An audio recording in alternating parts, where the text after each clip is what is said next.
Assalamualaikum warahmatullahi wabarakatuh. Salam sejahtera untuk kita semua. Salam, Om Swastiastu, Namo Buddhaya, salam kebajikan. Yang terhormat, Ibu Rizka Damayanti, SCMAK, selaku dosen pengampu mata kuliah Auditing 1, dan rekan-rekan semua yang kami cintai dan yang kami banggakan. Pada kesempatan kali ini, izinkan kami dari kelompok 9 ingin mempresentasikan materi pertemuan 13 yaitu mengenai pemeriksaan KAS dan setara KAS. Selanjutnya, adapun topik pembahasan pada materi kali ini yaitu yang pertama ada pengertian KAS dan setara KAS, yang kedua ada sifat dan contoh KAS dan setara KAS, yang ketiga ada tujuan pemeriksaan KAS dan setara KAS, dan yang keempat ada prosedur pemeriksaan KAS dan setara KAS. Selanjutnya yaitu pengertian kas dan setara kas. Menurut SAK, kas adalah alat pembayaran siap pakai untuk kegiatan perusahaan. Kas merupakan aset lancar yang sangat liquid dan mudah diselewengkan, sehingga perlu pengendalian internal yang baik. Menurut PSAK nomor 2, setara kas adalah investasi jangka pendek, sangat liquid, bisa cepat jadi kas tanpa risiko penurunan nilai yang berarti.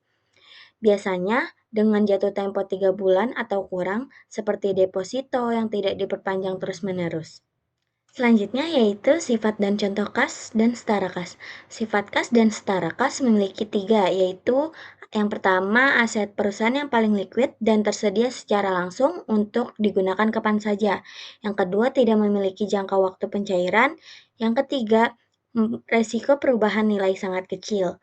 Dan contoh yang bisa digolongkan ke dalam kas dan setara kas yaitu yang pertama ada kas kecil atau petty cash, yang kedua saldo rekening giro, yang ketiga cek, yang keempat deposit bank, yang terakhir bond kas kecil.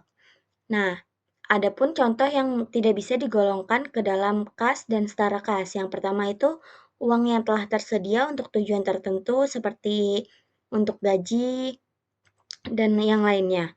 Yang kedua ada time deposit, yang terakhir ada check back. Selanjutnya ada tujuan pemeriksaan kas dan setara kas. Yang pertama ada memeriksa pengendalian internal, yang kedua memastikan keberadaan, yang ketiga memastikan transaksi betul-betul terjadi, yang keempat memastikan kelengkapan, yang kelima memeriksa akurasi dan klasifikasi, yang keenam memeriksa waktu pencatatan, yang ketujuh memeriksa saldo dalam valuta asing, dan yang terakhir memastikan penyajian dan pengungkapan. Selanjutnya, yaitu prosedur pemeriksaan KAS dan setara KAS. Adapun prosedur pemeriksaan dalam KAS dan setara KAS yaitu yang pertama ada pemahaman dan evaluasi pengendalian internal. Aktivitasnya mencangkup auditor memahami struktur pengendalian internal atas KAS dan setara KAS, termasuk proses penerimaan KAS, pengeluaran, otorisasi, dan pencatatan. Lalu, ada menyusun internal control questionnaire, flowchart, dan kertas kerja terkait pengendalian KAS. Yang kedua itu ada analitik. Aktivitasnya mencangkup auditor melakukan prosedur analitik seperti analisis rasio KAS terhadap aset lancar atau mutasi KAS per periode. Lalu ada membandingkan mutasi KAS atau jurnal KAS dari periode sebelumnya untuk mendeteksi hal tidak biasa. Lalu yang ketiga itu ada pemeriksaan fisik KAS. Aktivitasnya mencangkup melakukan hitung fisik KAS atau cash on hand pada tanggal neraca atau periode audit. Lalu ada membuat berita acara KAS opnam sebagai dokumentasi audit. Lalu yang keempat itu ada konfirmasi bank. Aktivitasnya mencangkup mengirim surat konfirmasi ke bank untuk memperoleh saldo bank dari pihak bank sebagai bukti eksternal eksistensi KAS. Lalu ada membandingkan balasan konfirmasi bank dengan catatan klien atau buku besar dan juga rekening koran untuk menguji kesesuaian. Lalu yang kelima itu ada rekonsiliasi bank. Aktivitasnya itu mencangkup memeriksa rekonsiliasi bank yang dibuat oleh manajemen, termasuk outstanding checks dan deposit in transit. Lalu ada memeriksa prosedur test of bank reconciliation untuk memastikan rekonsiliasi telah dilakukan dengan benar dan semua perbedaan dijelaskan. Lalu yang keenam itu ada vouching bukti transaksi kas. Aktivitasnya itu mencangkup memeriksa bukti penerimaan kas dan bukti pengeluaran kas seperti kwitansi, slip setoran, dan bukti bayar untuk memastikan transaksi dicatat dan diotorisasi dengan benar. Lalu ada melakukan sampling bukti kas dan memverifikasi dokumen pendukung. Yang ketujuh itu ada pengujian. Aktivitasnya itu mencangkup memastikan bahwa penerimaan dan pengeluaran kas dicatat pada periode yang tepat, agar tidak ada pemindahan transaksi antar periode, dan melakukan pengecekan mutasi kas sebelum dan sesudah tanggal neraca untuk mendeteksi transaksi dipaksa dicatat di periode tertentu. Lalu yang kedelapan itu ada pemeriksaan kas falas atau valuta asing. Aktivitasnya itu mencangkup jika ada kas dan setara kas dalam mata uang asing, auditor memeriksa konversi ke mata uang domestik dan memastikan selisih kurs dicatat dengan benar. Lalu yang kesembilan itu ada penyusunan kertas kerja.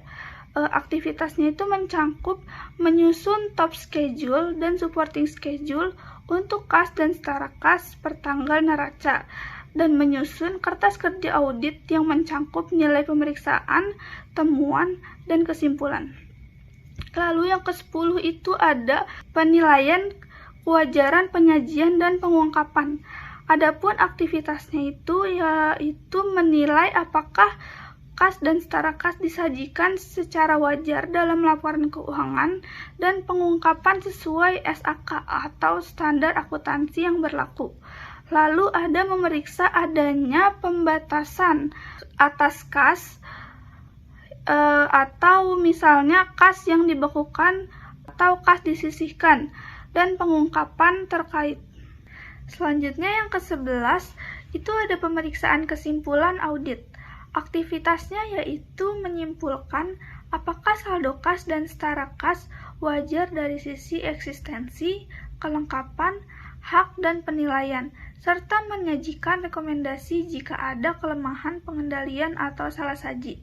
Lalu, melaporkan temuan audit dalam laporan auditor atau memo internal audit berdasarkan hasil pemeriksaan. Yang terakhir yaitu kesimpulan. Kas dan setara kas adalah aset likuid utama yang harus diverifikasi auditor terkait keberadaan, kelengkapan hak milik dan keakuratannya melalui pemeriksaan fisik, rekonsiliasi, dan konfirmasi, sekaligus menilai pengendalian internal.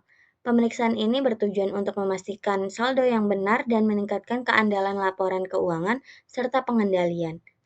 Sekian, itulah presentasi dari kami mengenai materi pertemuan 13, yaitu pemeriksaan kas dan setara kas. Kurang lebihnya mohon maaf. Wabillahi taufiq wal hidayah. Wassalamualaikum warahmatullahi wabarakatuh.